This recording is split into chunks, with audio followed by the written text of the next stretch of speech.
Let me find you.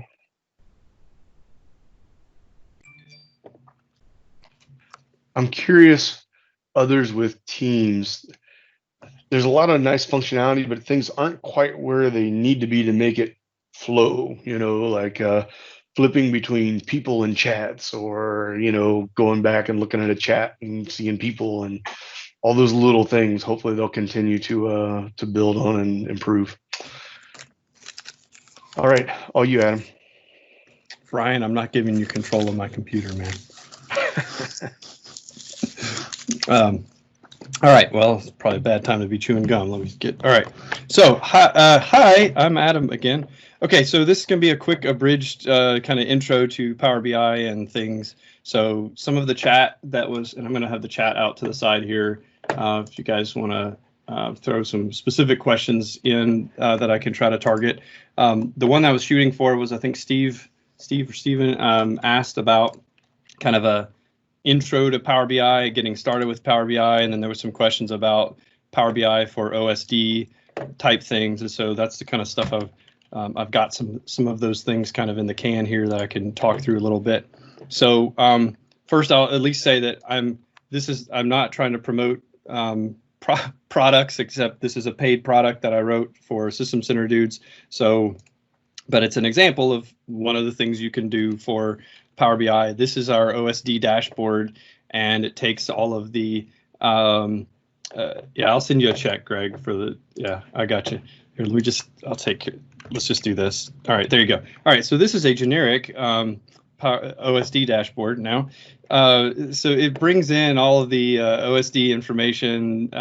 None of this is custom anything in your, this is all native. Uses native data inside the config manager database to monitor all of your task sequence information.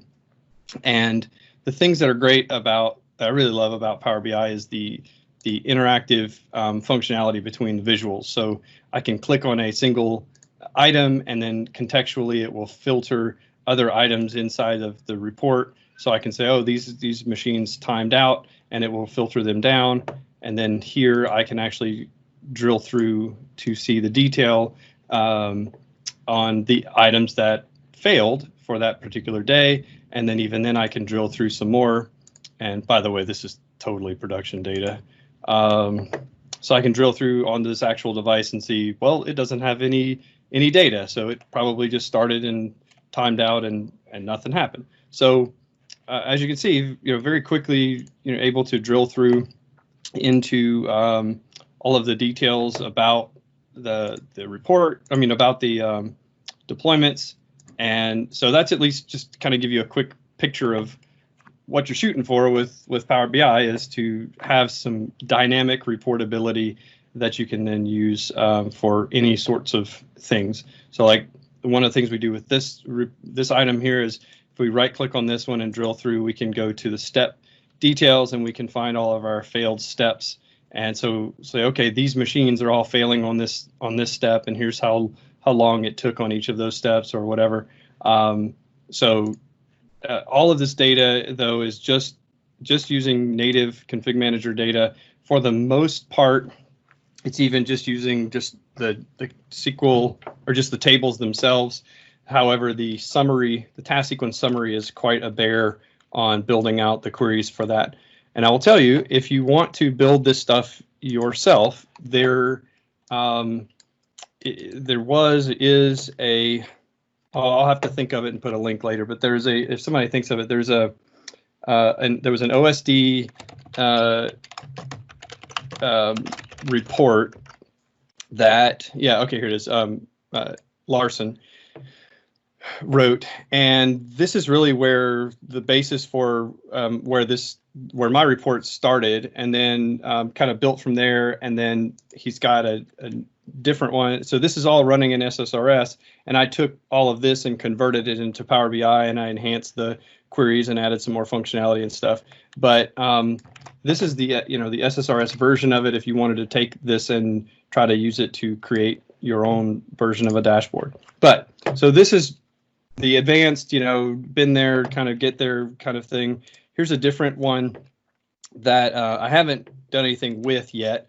I built this for Mike Marable the other day because we were chatting about feature updates, and I wanted, so we collect some custom inventory for feature updates, and so I've got a custom inventory class that reads specific registry keys that get stamped by feature updates, and then I essentially can get a build history over time for all of my devices. So every entry here is the date that the OS was installed on a particular device, and a device may be represented more than one time here. So I could have a device that has been on 7601, so that's Windows 7, and then we go to 1803, and we got 1809 and 1909. So I could have a device that has hit each of those OSs over time. And if I look at this one, this is a different view of the same data showing the relationship at a point in time for how many of a particular build we had, at a particular date based on inventory. So those are some things that I've worked on that I've been able to build out. But let me switch over here to show you let's talk about just kind of getting started with Power BI. So Power BI has a couple of flavors. So there is a Power BI desktop, which is what we've got here.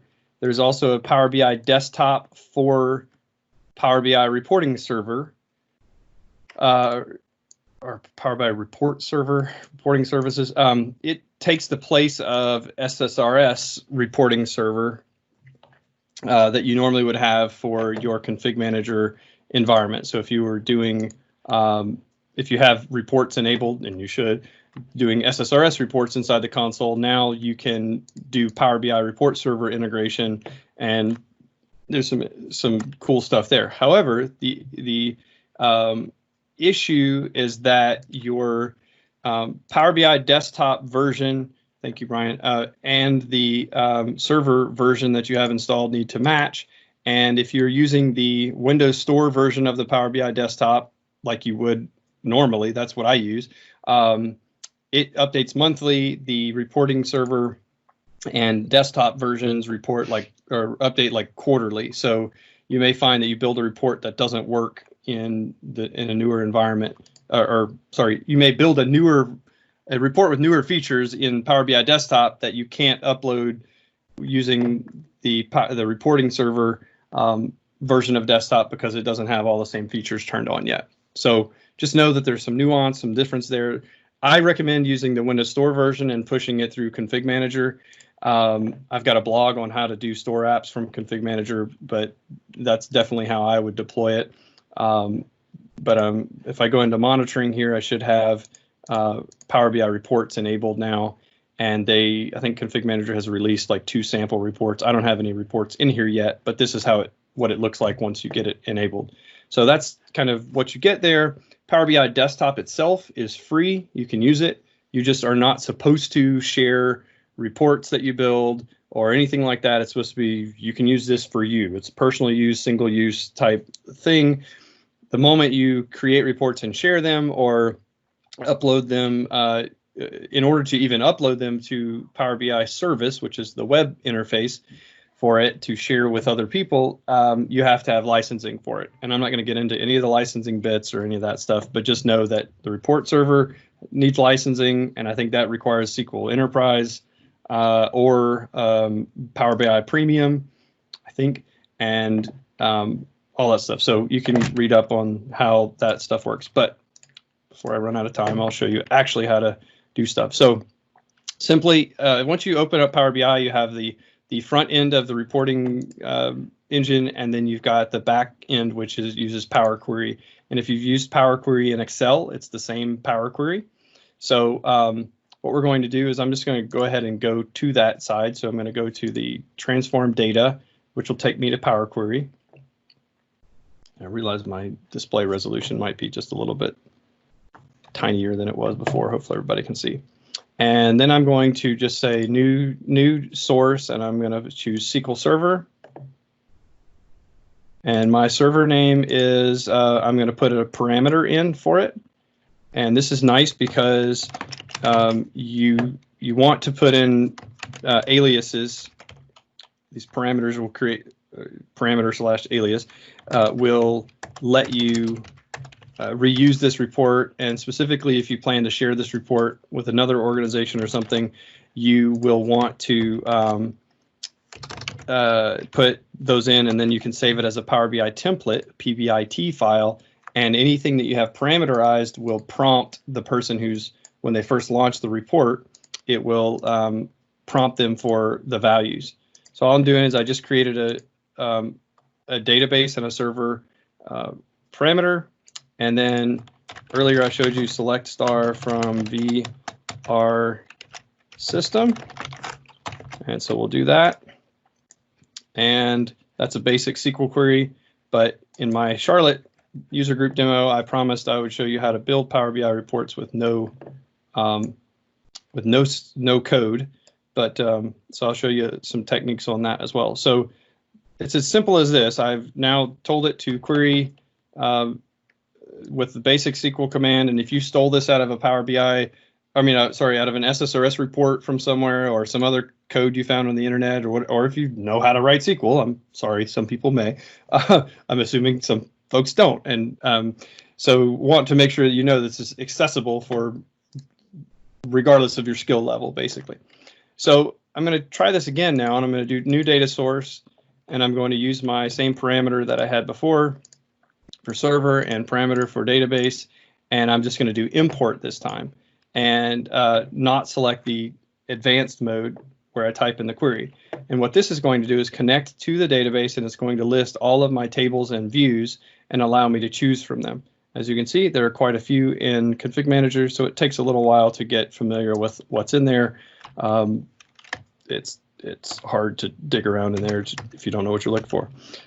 So I'm going to do VR user now. So since I already have system, and it's just as simple as this. It's just a visual GUI, and you saw me do this earlier with admin service. Same thing. This is how you pull the data in.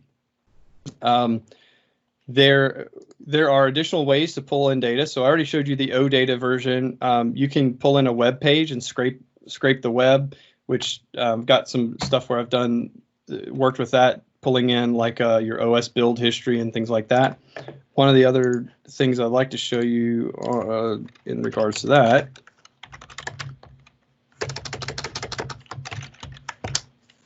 if you've got questions as we go here, let me know. Certainly happy to. We need to do that instead. Okay, so if I go into reports, you'll notice that Endpoint Analytics is a new thing that I think Morris is going to cover this later. But Endpoint Analytics uses log analytics to store its data. And sorry, that's not. Is that true? I think that's true. So if I go into log analytics here, log analytics uses the same Custo query language that the CM Pivot uses. Sorry, I have a separate scope here. I'm going to switch this over. Normally you wouldn't have to do this, but I've got multiple that's not it. Multiple places. So once you've configured desktop analytics, you would then have access to the data in desktop analytics. So M365 analytics, and you go to MA device. Well, I've already got it here, so I can just. So that's the whole query is MA device, and you need to make sure you select the right time range.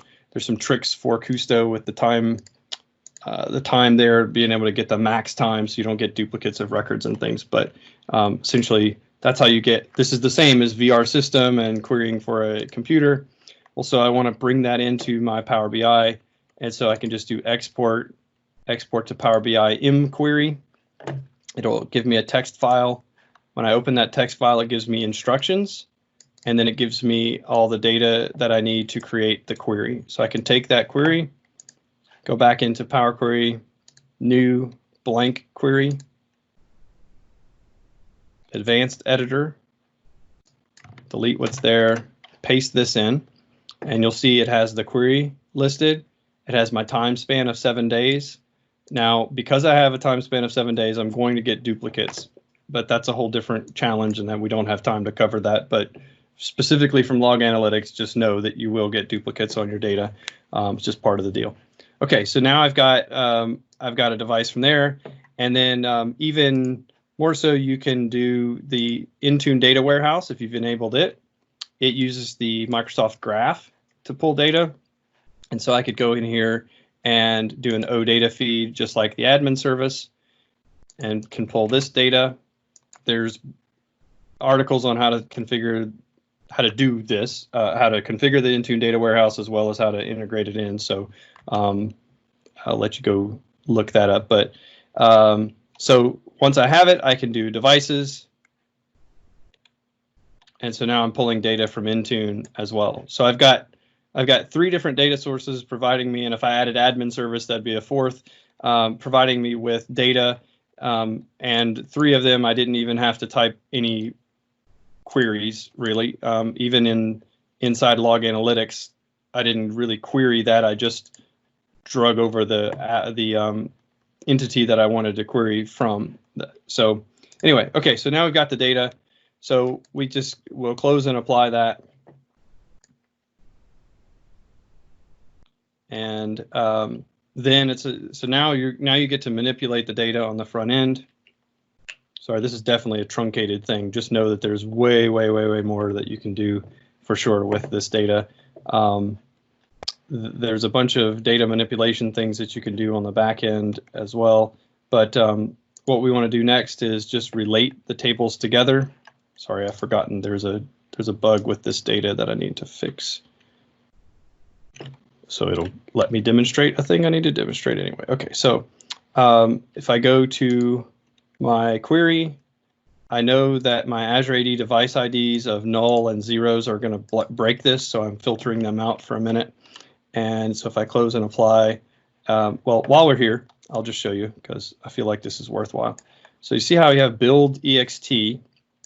I can select that column, and I can tell it I want to add a column from, or sorry, that's not the one, that's the other example. I want to split this column. So split by delimiter.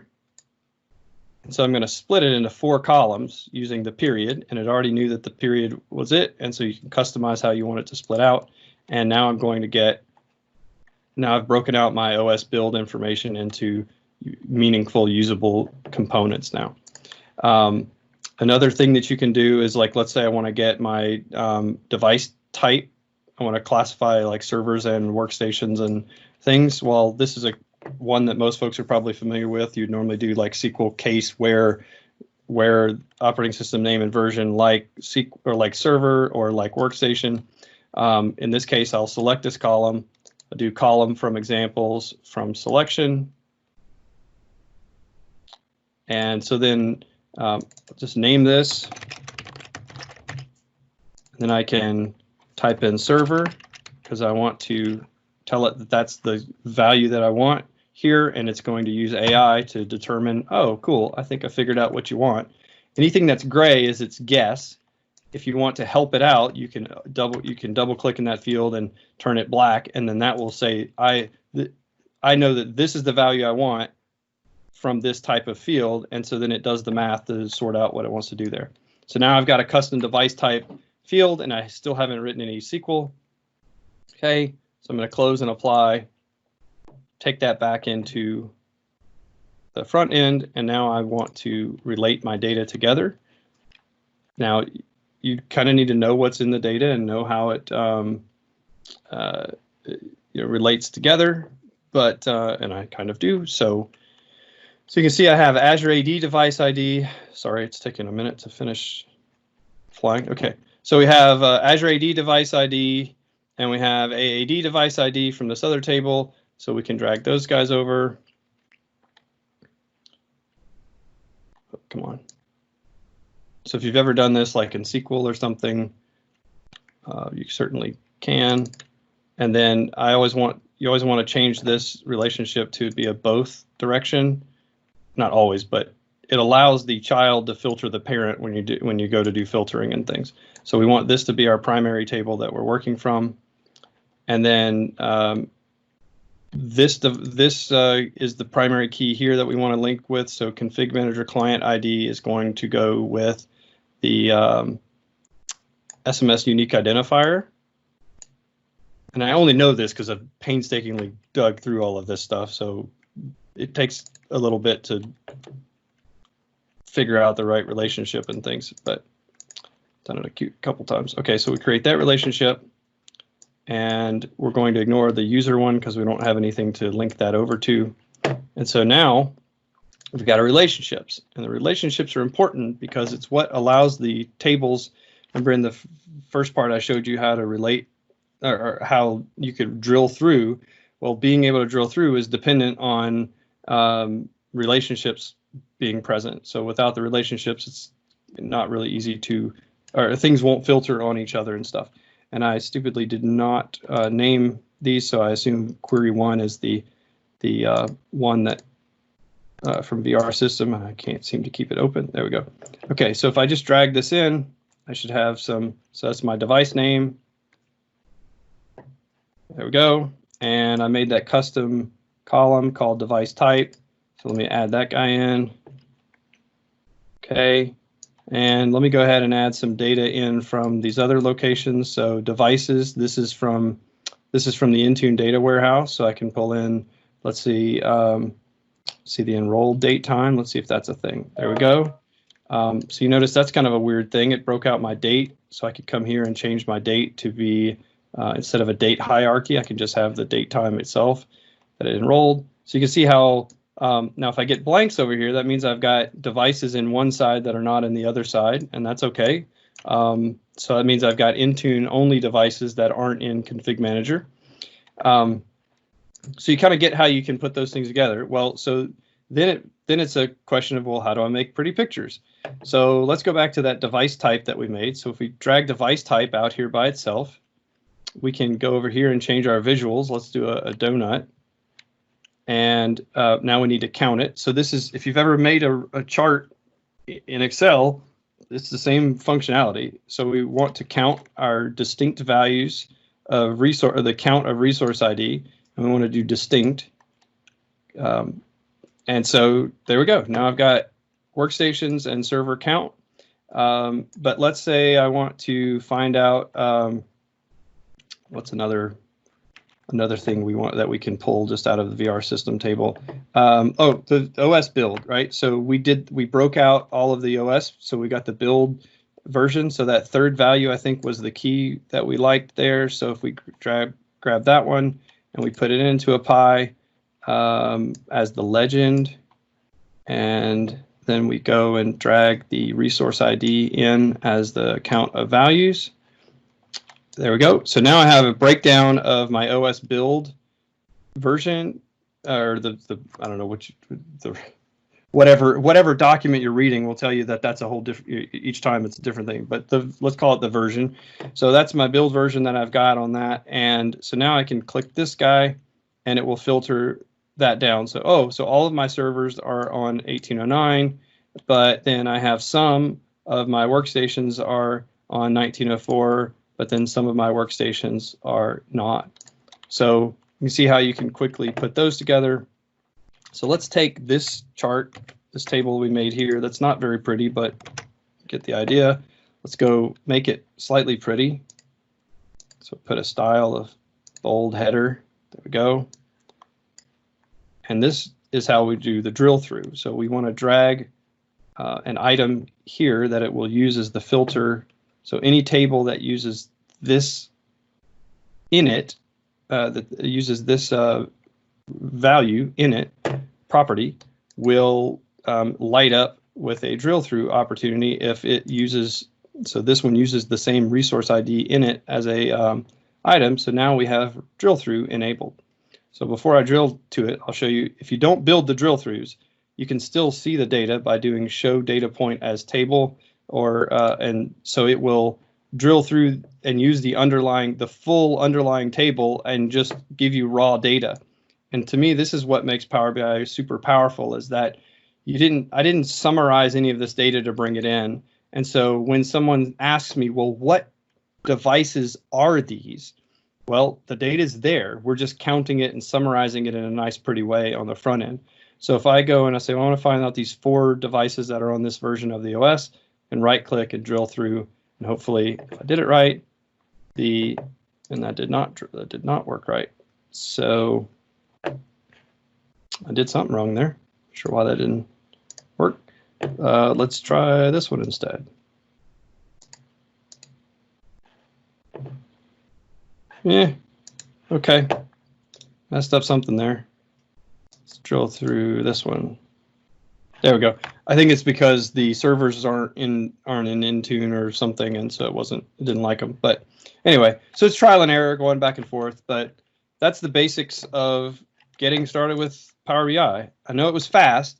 This is recorded. You can go watch it in playback in slow motion, but hopefully it gives you some ideas on all the ways you can bring data in.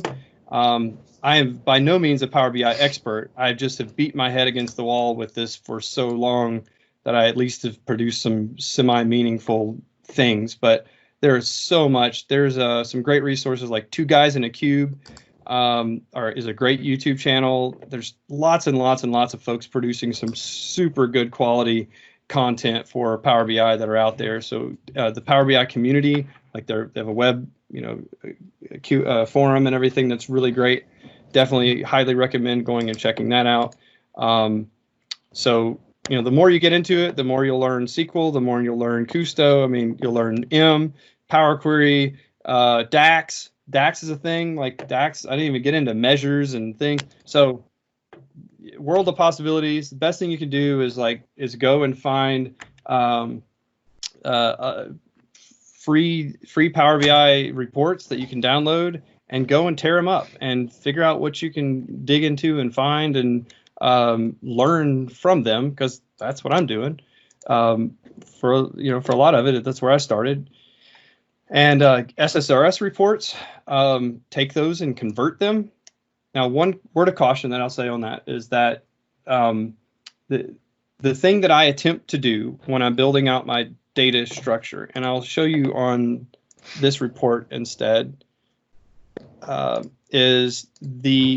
try to keep, just like I was talking about summarizing your data and everything, I try to bring in the data in as raw of a format as I can, and these aren't going to show me because I'm not on the device where it needs auth to be able to query the table structure, but I'm bringing in, like, if you go just query v advertisement, I'm trying to get v advertisement from SQL in as original a state as possible without filtering and sort and doing, trying to leave the data as original as possible, so that you can then manipulate it inside of Power BI and move it and work it inside of Power BI, instead of like taking 5 tables, querying them together, producing 5 columns and saying, here's my data.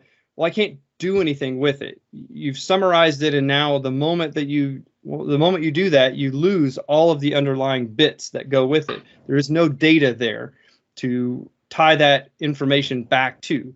So summarize it as little as possible, mess with it as little as possible, bring it in a raw format into Power BI, and then manipulate your data so that the other benefit there is that it really lets you only have to do it once. So if I bring in VR system once, then I can use it for any number of views that I want to use it for. I've got VR system. So anyway, hopefully that kind of makes sense. So I've got like 1 minute before the roundtable if anybody has any other questions, or any questions at all.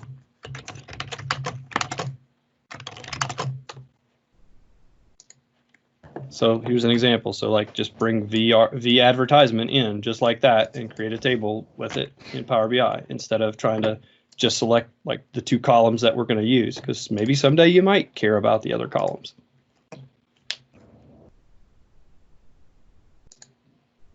All right. Well, we're doing the roundtable next. So if you got any questions that come up, just let me know. That's it. Yeah. Thanks, Adam. Greatly appreciated. Let's take another 8-minute break. Let me share out my screen again. And here we go. Take an 8-minute break, and I think we might have another drawing when we return. Yep. So we'll take an 8-minute, and then we'll get into roundtable. So feel free, one last chance, if you want to submit any roundtable topics. You see the URL there. and we'll be back in 8 to continue. Thank you.